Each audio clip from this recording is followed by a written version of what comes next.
Hello everybody and welcome back to Season 33 of the Pokemon Cup Series. Today we're here at Rockingham Motor Speedway for the running of the Goodies Fast Relief 500. World Tour 33 continues with the penultimate race of the regular season. And then after this we will have another Cup Series race immediately after. On the next tomorrow we'll have the race at Twin Ring Montegi, and that'll be the regular season finale. So after this race we will show you the point standings, the updated points, and see who's going to be in the Pokemon Cup Series Season 33 playoffs. Starting on pole today is the 14 of Rich Roy, and Grayson Acevedo will be sharing the front row with him. Row 2 has Carter Friesen and Wayne Carson. Then row 3, Logan Bradley and Patrick Smith. In row 4 is Chase Marks and Anthony Lopez, and Derek Hamill and Alex Hawkins will round out your top 10 here in this race at Rockingham, UK. Gonna be fun here, a 32-lap showdown around this unique oval track. Look at the shape of it. The quad oval is 1.5 miles, and look, it is really a wide track. Really banked, so expect to see some action here today. Our last winner was Justin Roberts, who I believe might have locked his spot into the playoffs, but we'll have to check the points after this race to see if he did with that win last time. Here we go, 32 laps. Who's going to lock his or her spot in the playoffs in this race? We'll see. Green flag is out at Rockingham, UK.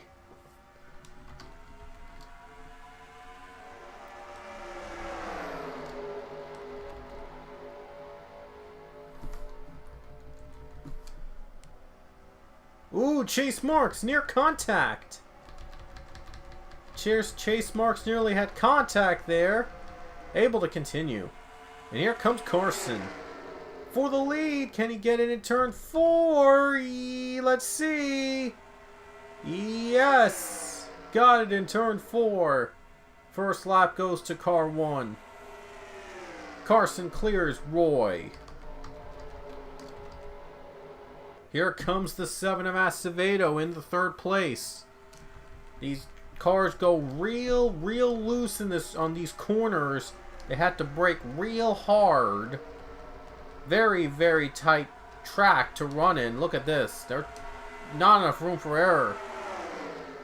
All of them going on the apron. Bright is down on the apron very slow, and we have a crash. Caution is out, first time in the race. 3 cars involved: Jonathan Fast, Riley Spurleytube, and I believe Johnny Gardner. There it is. Fast had contact with Hawkins, and then Fast got into Gardner and Sebastian Kukulon, so it was a 4-car crash. Riley Spurleytube also got caught up in the mix. There's Riley getting turned around by the 9 of Kukulon. He's hitting the wall, and Riley Spurleytube hits it. Kukulon upside down, a hard crash in the 9 car. And Carson leads to the yellow. Pit stops underway in the 3rd lap, which is kind of weird, but guess you're gonna have to take fuels and tires whenever you have the chance to. Hamill is going to stay on to be your leader. Billy Bishop is going to take 2nd, so a couple cars, almost half of the field, I'd say, decided not to pit. Yeah, almost half the field decided not to pit. Carson came out first. But he'll have to face off against these cars on the restart. So it's really going to be a real mess. We'll see if the strategies pay off, staying out early. Back to green.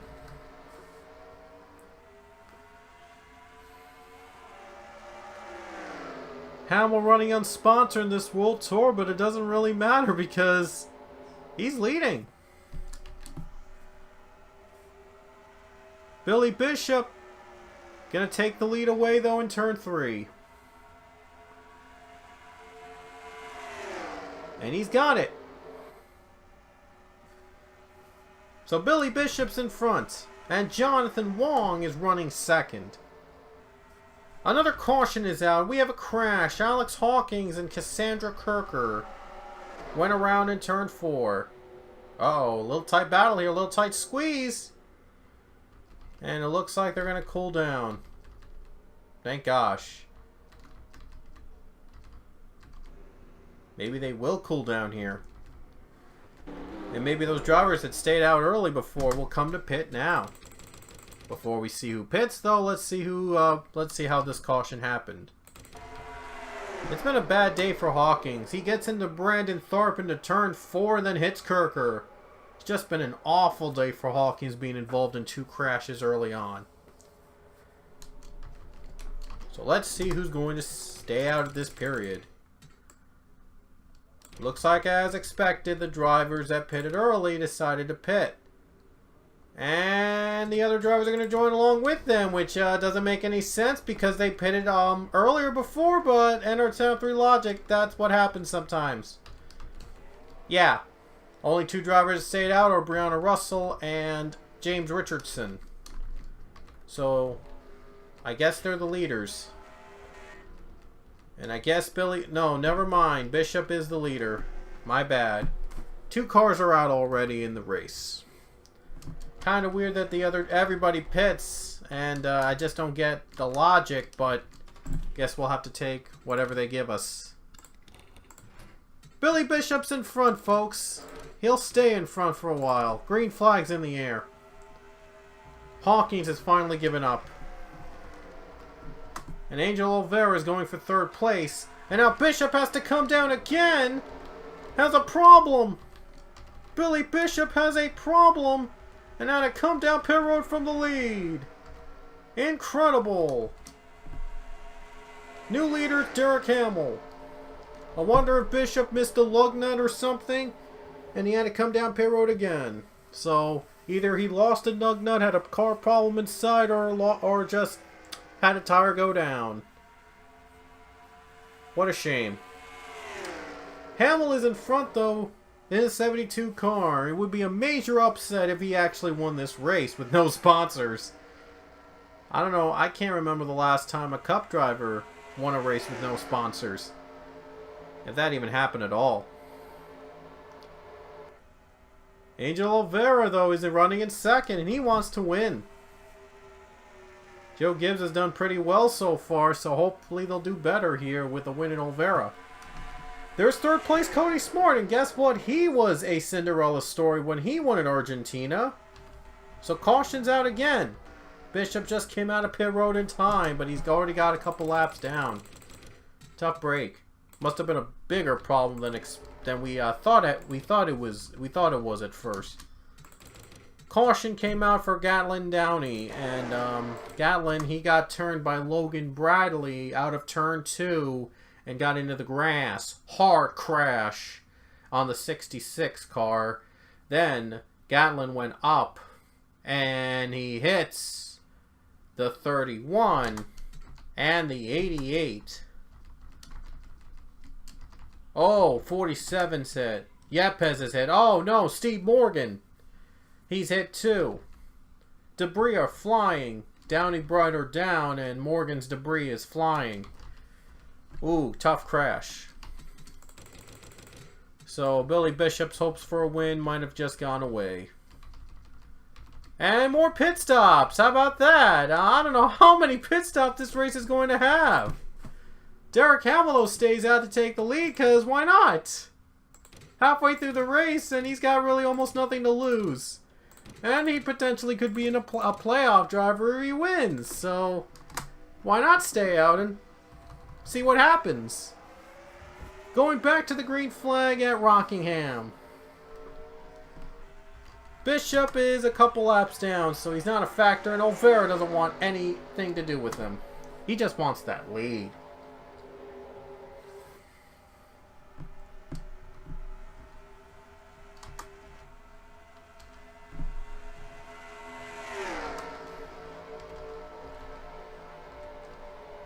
And apparently everybody else wants to get by Bishop because look at the 43! 43 car just went by! Donovan Duther, what a strategy move!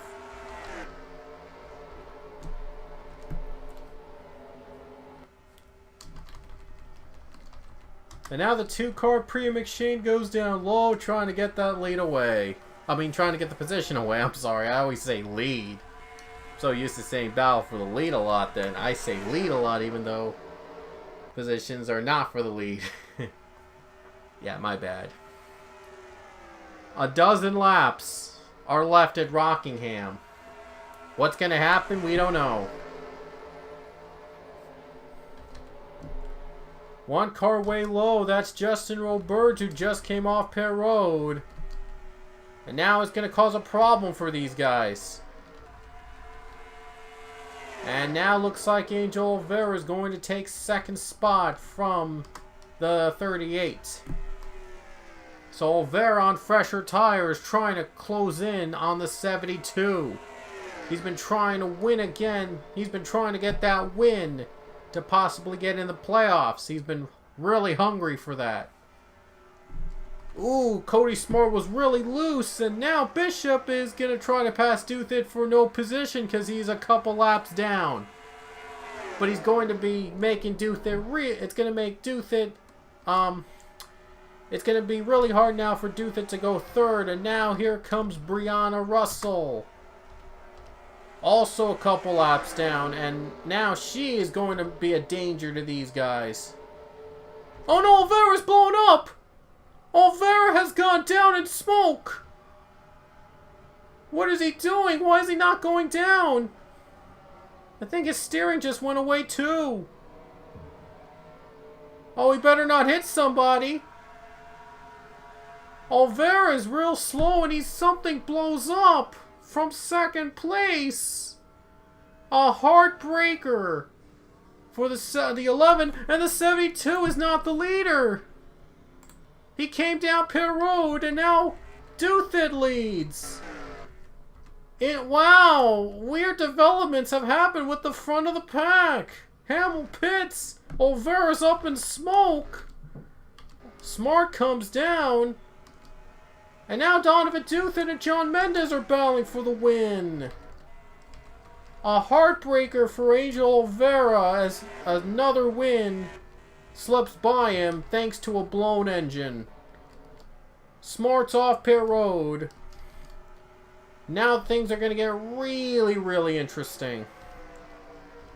Mendez just took the lead.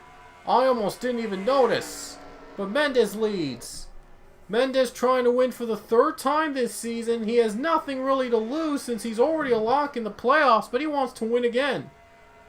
He wants to be one of the top seeds in the Cup Series playoffs. The only driver with 3 wins, I believe, is Roger Ray, so he and Roger Ray could battle it out for the top spot.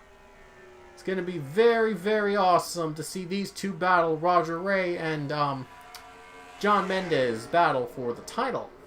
Both are going to be playoff drivers. And here's Priya McShane in 2nd place. McShane trying to win for the 2nd time and lock her spot in the playoffs.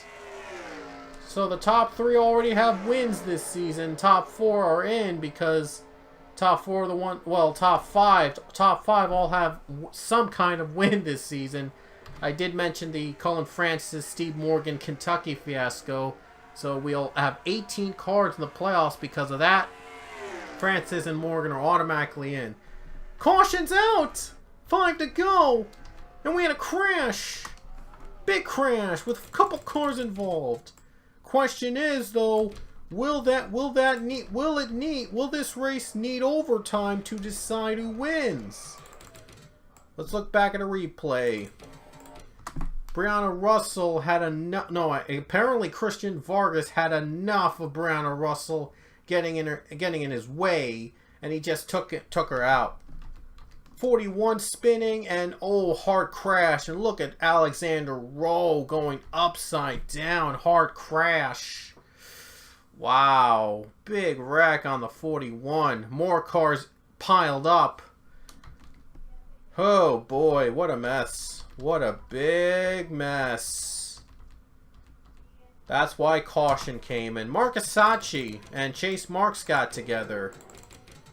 Another big couple cars. Oh, they hit the wall. They were trying to stop in the brakes, trying not to hit the cars that wrecked. And unfortunately, they stopped too fast because they wrecked. Mendez is going to be in front. The question is, will there be an overtime attempt? They've gone slow onto the pace car, so took the caution immediately. I'm not sure if we're going to have one more lap under regular distance. And now Mendez on pit road. He's not going to make it, and Priya McShane is the leader. Can you believe it? Wow. Can you believe this? Mendez out of gas, and now we'll see McShane can hold on for the win.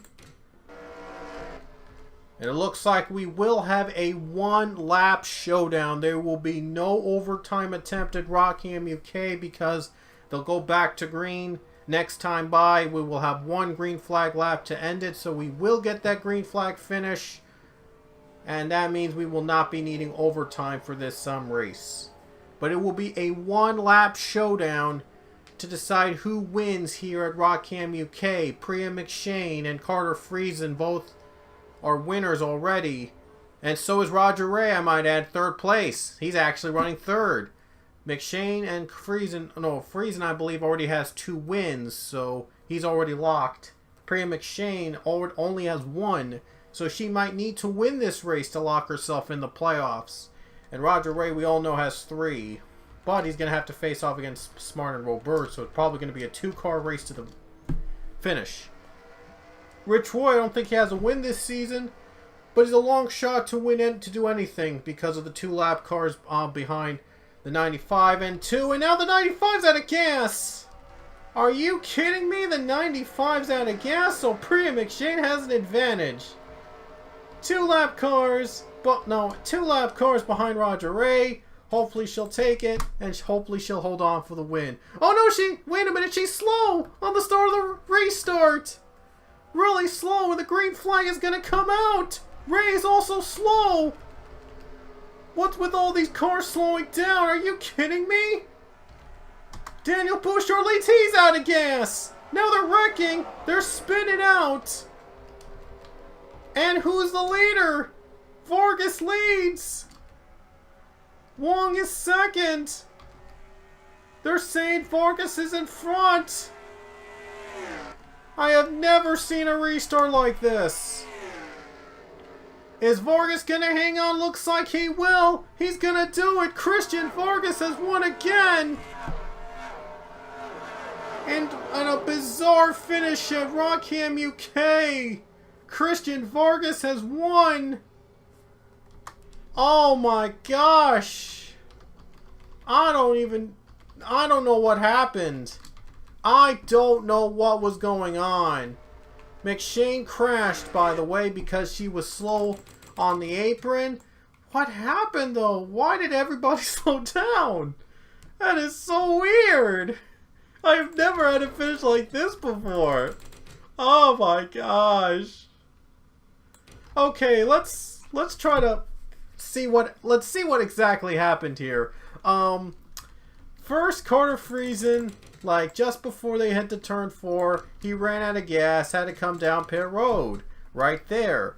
McShane leads. It looked like she had the advantage because she had 2-lap cars behind her at the start. Then all of a sudden, she runs out of gas. When she tried to start the car, she just ran out of gas. And let's look behind. Roger Ray was second, but he too, when he got on the gas, he ran out. Rich Roy was third behind him. He too ran out of gas.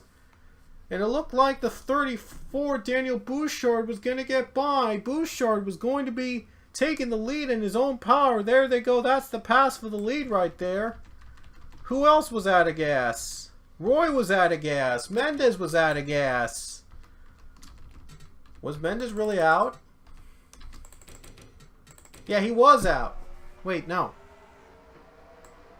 Wait, no. I don't know. I don't know what he was doing. I don't know if he was trying to avoid them or something, but he hit the 14 car.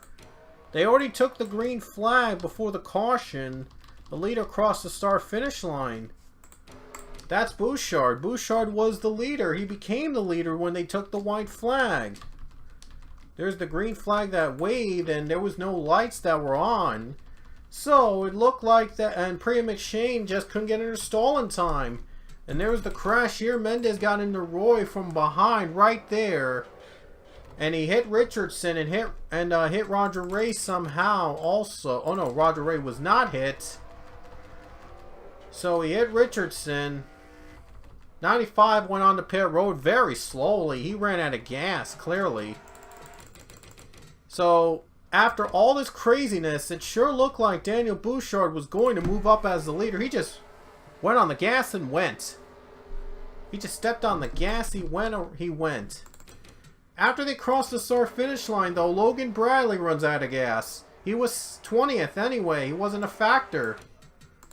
So he ran out of gas. Derek Hamill was, Derek Hamill was 21st, so Jonathan Wong was second.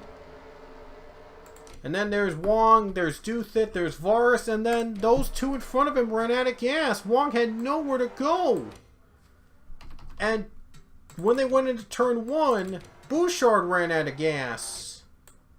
Yeah, right there, Bouchard was out of gas. They were going 3 wide right there. Duthit and Wong were held up by the slower cars, simply. And there you see Colin Francis had contact with the 78. Nowhere to go. We went into the grass. And it was a simple, bizarre race. And somehow Christian Vargas, look at this. He made the pass. This was the pass for the win. This would be the win here. As Vargas just made that pass and got the race win. Wong would have been was ahead of the 00 clearly, but unfortunately was held up by lap traffic and just couldn't avoid it in time. Slower cars became the factor, and they didn't even pull out a caution.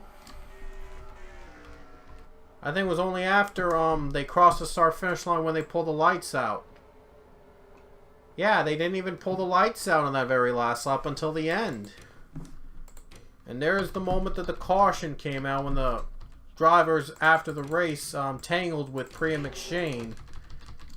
Doubles 47 hits the 2 and the 2 hit the 6.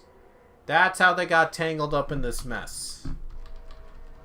And that is how Christian Vargas was able to win the race. I don't believe it. I have never seen a finish like this that happen in Rockingham, UK, or any cup race ever. Oh boy, wow, this was just a one for the ages.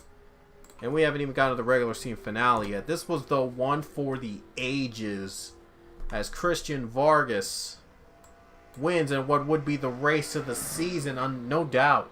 It was the race of the season, as the 00 of Christian Vargas wins at Rockingham, UK. He's surely a lock in the playoffs. I believe this is his 3rd win of the season. So now he's one of the top seeds of the drivers in the playoffs, along with Roger Ray. So it's going to be a very fun playoffs for the 00 and 32 to face off against each other, no doubt. Can't wait to see those two Titans battled out for the title. But anyway, hope you enjoyed this race. Before we go, though, we'll show you the point standings heading into the regular season finale at Twin Ring Montague. I'm sure that there's going to be a lot of factors going in, so you don't want to miss any of that.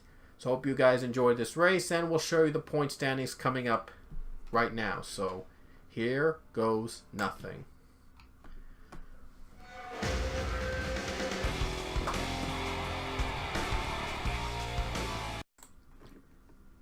Alrighty guys, here is the playoff picture so far and the points heading into Twin Ring Montague. You can pause the video to find where you stand in terms of points. Well, let's look at the points first. Roger Ray is up 27 ahead of Alex Hawkins for the regular season title. So as long as he doesn't finish 27 positions behind Alex Hawkins or more at Montague, I think he'll be the regular season champion. If he's tied with Hawkins, he owns the tiebreaker, though, with wins, with 3-1. Bradley's 38 points back. If he wins again, though, and Roger Ray does terrible, he might steal the regular season title. That comes with a major bonus heading into the playoffs. Regular season champions get a major bonus for the playoffs in terms of points. And then there's the highest non-winner is Colin Francis in 4th, but he is locked in, and I'll explain why. Zach Fitzwater's 5th, and the second highest non-winner is Brandon Tharp in 7th. O'Neal Balvin, Anthony Lopez, and Cassandra Cook are top 10 in points, but cannot compete in the playoffs if they don't have one win. But only one of them could possibly win at Twin Ring Montegi. It's the regular season finale, as we all know. Justin Rollbirds is 10th in points, however, he has 2 wins, and so he's assured of being in the playoffs. Same for Christian Vargas. He already has 3 wins, including the one at Rockingham earlier today. 14th in points, but 3 wins locks him in. And he's actually the top seed tied with Roger Ray. Roger Ray, though, owns the tiebreaker since he's higher in points in regular season than Vargas will be after Montegi. We'll see how that will work out if Ray can hold on to the regular season crown. Don Duthet, as you can see, Richardson and Yepes and Gardner and McShane, all in the mid teens, I should say. The teens to the mid-adult, to the early adult standings in points. So there you see them going there. And John Mendez, 20th in points, but with 2 wins, he's locked in the playoffs. Cody Smart, 1 win, 22nd. He is currently locked in right now. It looks like he might be locked in. We'll see, though. Raleigh Spurley-Tube is also going to be locked in the playoffs. So Smart is locked in. Spurley-Tube's locked in. Everybody above everybody Spurley-Tube and above are locked in the playoffs. So that's been assured, possibly. So anyway, Spurley-Tube will not be knocked out of the playoffs, even if someone ahead of Riley wins at Twin Ring Montegi in points, or someone behind in points wins and gets ahead of Spurley-Tube at the end. So Spurley-Tube's locked in, definitely. Steve Morgan, 1 win, he's in, and he's locked in. I'll tell you why in a little bit. Carter Friesen has 2 wins. A little bit of an error I did. I accidentally, when I switched paint schemes for the World Tour, I actually put a U in the World Tour paint scheme he was running instead of an I in place, and that was my apology. That was my mistake. But he does have 2 wins, though. We'll add both Friesen's points side together. Amounted to 475, which means he would be tied for 22nd. He'd own the tiebreaker. He'd be 22nd in points. And Smart would be 23rd, and everybody would go down by 1 position. So, yeah, I do apologize for that error. But I do know Friesen's locked in with 2 wins, and he's in already. So, Yin Canario is the lowest driver in points among the winners. 40th in points. He's dead last, not counting Leia and Luke. And Pichu would compete only a few races, and Carter Friesen's miscue of the name I did, and again I apologize for that. But Friesen, I'll add points both later, and he would be tied with Smart with those points. So anyway, it doesn't really matter because he's already locked in with 2 wins and no contention to be a regular season champion at all. But just saying. Anyway, Yin Canary is the only one that's not safe. That's not safe from the Twin Ring Montegi. So if a driver ahead of him is definitely going to possibly win, to possibly knock him out of the playoff contention picture. So that, yeah, all Yin Canario can do is win at Montegi. If he wins, he's locked in with 2 wins and he gets to be in the playoffs. If not, he'll be the odd man out. So it's going to be, this is going to be we're going to have to focus on Yin Canario for the Montegi race, because if someone ahead of him, well, everyone's ahead of him in points. So if one of those anybody but Yin Canario wins, then he's out of the playoffs. Definitely, for sure. Only way Yin can lock his spot in the playoffs after Montegi is if he wins that race, gets 2 wins, and he's surefire lock. But that'll be a very impossible task to do. But it's possible. Anything can happen in Montegi. So, oh boy, it's going to be a fun weekend to see. But anyway, let's look at the playoff picture looking so far. Again, we expanded to 18 drivers instead of 16 because of what happened in Kentucky. Confusing finish. Steve Morgan won under regular distance. There was a technical issue, so we did run a 2-lap overtime, and Colin Francis won that 2-lap overtime, but Steve Morgan will be the one that's credited with the win from Kentucky since they finished regular distance and they didn't slow down the final lap under caution. Kind of weird glitch, but We had a 2-lap overtime after that, and Francis got that overtime victory. But Steve Morgan will be counted with the win at Kentucky. But Francis, because he won the 2-lap overtime dash there, he will be automatically locked in. Same for Steve Morgan. So, yeah, those two would be locked in. If the playoff hadn't expanded to 18 for this season, I believe Canario and Morgan would have been the odd drivers out. And they would have to rely on another win or more points to stay afloat in the playoff race. But instead, we have expanded to 18, and there could be 19 winners, almost definitely, if Canario's out of Montegi. And someone ahead of him gets to win. And because Canario's dead last among the active drivers in points, it's very possible if Canario's out, then whoever wins the race... If Canario's out, then whoever wins the race, unless if it's another race winner, either Ray, Vargas, Mendes, Friesen, Roberts, Francis, or Morgan win again, the ones that are already locked in, then Canario is going to be out of the playoffs. So, again, one more time, Ian Canario is 40th in points. Any driver ahead of him can knock him out of the playoffs and get into the playoffs with just one win. However, if Canario wins the race himself in Montegi, he's locked into the playoffs, the field will be set. He'll be a 2-time winner. If, however, Canario is out of the race, and Roger Ray, Christian Vargas, John Mendes, Carter Friesen, Justin Roberts, Cullen Francis, or Steve Morgan win that race, Canario's still in, and he will stay in the playoff hunt. And he will be a playoff driver for sure. So, it's all going to be focused around Ian Canario. Can he survive? Can he win? Will a driver ahead of him win the race? Will he win the race? Will any of the 2-time, 3-time winners win in Montegi? You're about to find out next time we go to Twin Ring for the regular season finale, so you don't want to miss any of that action. We will see you there.